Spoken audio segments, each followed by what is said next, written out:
ನಮಸ್ಕಾರ Karnataka, welcome to voice of Kannada. 2012 ನಡೆದಂತ Soujanya case ಬಗ್ಗೆ ಎಲ್ಲರಿಗೂ ಗೊತ್ತೇ ಇದೆ.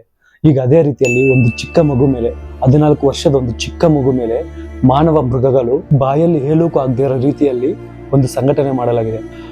ಬ್ಯಾಂಗ್ಳೂರ್ ವೆಲ್ಫೇರ್ ಹಾಸ್ಟೆಲ್ನಲ್ಲಿ 8ನೇ ಕ್ಲಾಸ್ ಓದ್ತಿರುವಂತ ಒಂದು ಹುಡುಗಿ ಹಾಲಿಡೇಸ್ ಅಲ್ಲಿ ಅವರ ಊರಿಗೆ ಹೋದಾಗ ನಡೆದಂತ ಘಟನೆ ಇದೀಗ ಕರ್ನಾಟಕನೇ ಬೆಚ್ಚಿ ಬೀಳಿಸ್ತಿದೆ. ಸ್ಕೂಲ್ ಹಾಲಿಡೇಸ್ ಅಲ್ಲಿ ಊರಿಗೆ ಹೋಗಿದಂತ ಚಿಕ್ಕ ಹುಡುಗಿ ಕಾಮುಕರ ಕೈಯಲ್ಲಿ ಬಲಿಯಾಗಿದ್ದಾಳೆ. ರಾಮನಗರ ಜಿಲ್ಲೆ ಬಿಡದಿ ತಾಲೂಕಿನ ಭದ್ರಾವತಿಪುರಕ್ಕೆ ಸೇರಿದಂತೆ ಹುಡುಗಿ ಭಾನುವಾರದ ಸಂಜೆ ಅಂದ್ರೆ 14ನೇ ತಾರೀಕು ಸಂಜೆ 6ರಿಂದ 7 ಗಂಟೆ ಒಳಗಡೆ ಕಾಣೆಯಾಗಿದ್ದಾರೆ. ಸೊ ಆವತ್ತು ಭಾನುವಾರ ಮದರ್ಸ್ ಡೇ ಆಗಿರೋ ಕಾರಣದಿಂದ ಅವ್ರ ಅಕ್ಕ ತಂಗಿರೆಲ್ಲ ಅವ್ರ ಅಮ್ಮನ ಹತ್ರ ಕೇಕ್ ಕಟ್ ಮಾಡಿಸ್ಬೇಕಂತ ಪ್ಲಾನ್ ಮಾಡಿದ್ರು. ಆಗ ಅವರು ಅಕ್ಕವರೆಲ್ಲ ಕೇಕ್ ತರೋಕಂತ ಆಚೆ ಹೋಗಿದ್ರು. ಆ ಹುಡುಗಿ ಮನೆ ಹತ್ರನೇ ಆಟ ಆಡ್ಕೊಂಡಿದ್ಲು. ಸಮಯ 7 ಗಂಟೆ ಆಯ್ತು, 8 ಗಂಟೆ ಆಯ್ತು, ಆ ಹುಡುಗಿ ಮನೆಗೆ ಬರಲೇ ಇಲ್ಲ. ಸೊ ನೈಟ್ ಎಲ್ಲ ಹುಡುಕಿದ್ದಾರೆ, ಆದ್ರೆ ಕಾಣಿಸ್ಲೇ ಇಲ್ಲ ಹುಡುಗಿ. ಸಮಯ 12 ಗಂಟೆ ಆದ್ರೂ ಆ ಹುಡುಗಿ ಕಾಣಿಸ್ಲೇ ಇಲ್ಲ. ಸುತ್ತಮುತ್ತ ಎಲ್ಲ ನೋಡಿದ್ದಾರೆ, ಅಕ್ಕಪಕ್ಕ ಮನೆಯಲ್ಲೆಲ್ಲ ನೋಡಿದ್ದಾರೆ, ನೆಂಟರಿಗೆಲ್ಲ ಹೇಳಿದ್ದಾರೆ, ಆದ್ರೂ ಆ ಹುಡುಗಿ ಸಿಗ್ಲೇ ಇಲ್ಲ.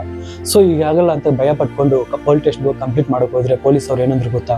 1 ಗಂಟೆ ರಾತ್ರಿ ಆಯ್ತು, ಪೊಲೀಸ್ ಸ್ಟೇಷನ್ ಹೋಗಿ ಕಂಪ್ಲೇಂಟ್ ಕೊಡಬೇಕು ಅಂತ ಹೋಗಿದ್ದಾರೆ.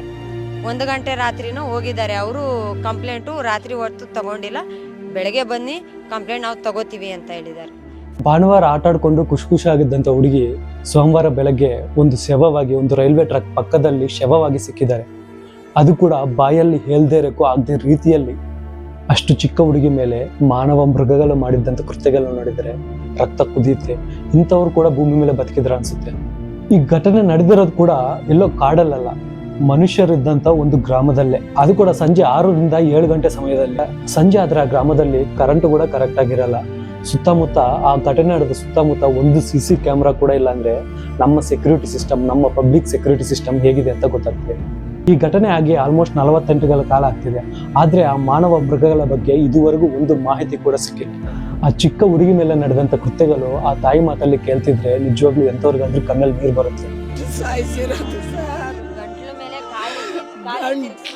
ಕಿತ್ತಾಗಿ ಕತ್ತನ ತಿರುಗಿಸ್ಬಿಟ್ಟು ಕಾಲ್ ಮಡಗ್ಬಿಟ್ಟು ತುಂಬಾ ಹಿಂಸೆ ಮಾಡಿ ಈ ತರ ಚಿಕ್ಕ ಮಕ್ಕಳ ಮೇಲೆ, ಮಹಿಳೆಯರ ಮೇಲೆ ಅಸಹ್ಯವಾಗಿ ಪ್ರವರ್ತನೆ ಮಾಡುವಂತ ಮೃಗಗಳಿಗೆ ಪಬ್ಲಿಕ್ ಅಲ್ಲಿ ಕರ್ಕೊಬಂದು ತುಣ್ಣೆ ಕಟ್ ಮಾಡಿ ಬಿಸಾಕ್ಬೇಕು. ನಮ್ಮ ದೇಶದಲ್ಲಿ ಇಂಥ ಸಂಘಟನೆಗಳು ತುಂಬಾನೇ ನಡೆದಿದೆ. ಅದರಲ್ಲಿ ಕೆಲವರಿಗೆ ನ್ಯಾಯ ಆಗಿದೆ, ಅಂತವರಿಗೆ ಆ ಮೃಗಗಳಿಗೆ ಶಿಕ್ಷೆ ಆಗಿದೆ. ಆದ್ರೆ ಕೆಲವರಿಗೆ ನ್ಯಾಯನೂ ಸಿಕ್ಕಿಲ್ಲ, ಶಿಕ್ಷೆನೂ ಆಗಿಲ್ಲ. ಈಗ ಹೆದ್ರೆ ಕೊಟ್ಟಾರಲ್ಲ, ಈಗ ನಮ್ಮ ಹೆಣ್ಮಕ್ಳಿಗೆ ಹೆಂಗ್ ಓದ್ಸೋಣ, ಯಾವ ರೀತಿ ಓದ್ಸೋಣ? ನಮ್ಗೆ ನ್ಯಾಯ ಕೊಡ್ಲೇಬೇಕು, ಸರ್ಕಾರ ನ್ಯಾಯ ಕೊಡ್ಲೇಬೇಕು. ನಮ್ಮ ಈ ಇಂಡಿಪೆಂಡೆಂಟ್ ಕಂಟ್ರಿಯಲ್ಲಿ ಶ್ರೀಮಂತರಿಗೆ ಒಂದು ನ್ಯಾಯ, ಬಡವರಿಗೆ ಒಂದು ನ್ಯಾಯ ಅನ್ನೋದು ಈ ಕೇಸಲ್ಲಿ ತುಂಬಾ ಕ್ಲಿಯರ್ ಆಗಿ ಗೊತ್ತಾಗುತ್ತೆ. ಅದ್ ಹೇಗಂದ್ರೆ, ರಾತ್ರಿ ಆ ಹುಡುಗಿ ಕಾಣಿಸ್ತಿಲ್ಲ ಅಂತ ರಾತ್ರಿ 1 ಗಂಟೆಯಲ್ಲಿ ಕಂಪ್ಲೇಂಟ್ ಕೊಟ್ರೆ ಆ ಪೊಲೀಸ್ ಅವ್ರು ಹೇಳಿದಂತ ಮಾತುಗಳು ನಿಜವಾಗ್ಲೂ ಮನಸ್ಸಿಗೆ ತುಂಬಾ ನೋವಾಗುತ್ತೆ. ಕಂಪ್ಲೇಂಟ್ ಕೊಟ್ರೆ ಇಲ್ಲ ಇವಾಗ ಬೇಡ, ಬೆಳಗ್ಗೆ ಬಂದು ಕಂಪ್ಲೇಂಟ್ ಕೊಡಿ ಅಂತ ಹೇಳ್ತಾರಲ್ಲ, ಅವ್ರು ಪೊಲೀಸ್ ಅವರೇನ ನಿಜಕ್ಕೂ? ಕಂಪ್ಲೇಂಟು ರಾತ್ರಿ ಹೊತ್ತು ತಗೊಂಡಿಲ್ಲ, ಬೆಳಗ್ಗೆ ಬನ್ನಿ ಕಂಪ್ಲೇಂಟ್ ನಾವು ತಗೋತೀವಿ ಅಂತ ಹೇಳಿದ್ದಾರೆ. ಈ ಕೇಸಲ್ಲಿ ಪೊಲೀಸ್ ಅವರ ವ್ಯವಹಾರದ ಬಗ್ಗೆ ಪಬ್ಲಿಕ್ ಆಗಿರ್ಬೋದು, ಆ ಊರಿನ ಗ್ರಾಮಸ್ಥರಾಗಿರ್ಬೋದು ತುಂಬಾ ಕೋಪಗೊಂಡಿದ್ದಾರೆ.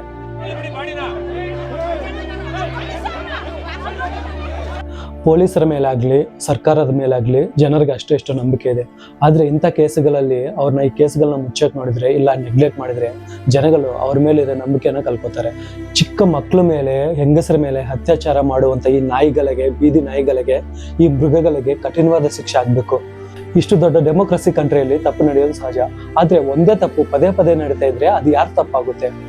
ಸರ್ಕಾರದ ತಪ್ಪ, ಪೊಲೀಸರ ತಪ್ಪ, ಇಲ್ಲ ಪಬ್ಲಿಕ್ ತಪ್ಪ? ದಯವಿಟ್ಟು ನಿಮ್ಮ ಮನೆ ಹೆಣ್ಣು ಮಕ್ಕಳಾಗಿರ್ಬೋದು, ಚಿಕ್ಕ ಮಕ್ಕಳಾಗಿರ್ಬೋದು ರೋಡಿಗೆ ಬಿಡಬೇಡಿ. ಇಲ್ಲಿ ಯಾರಿಗೂ ಸೇಫ್ಟಿ ಇಲ್ಲ. ಆ ಬೀದಿ ನಾಯಿಗಳಿಗೆ, ಆ ಹಂತಕರಿಗೆ ಶಿಕ್ಷೆ ಆಗೋವರೆಗೂ, ಆ ಕುಟುಂಬಕ್ಕೆ ನ್ಯಾಯ ಸಿಗೋವರೆಗೂ ಈ ವಿಡಿಯೋನ ಶೇರ್ ಮಾಡಿ.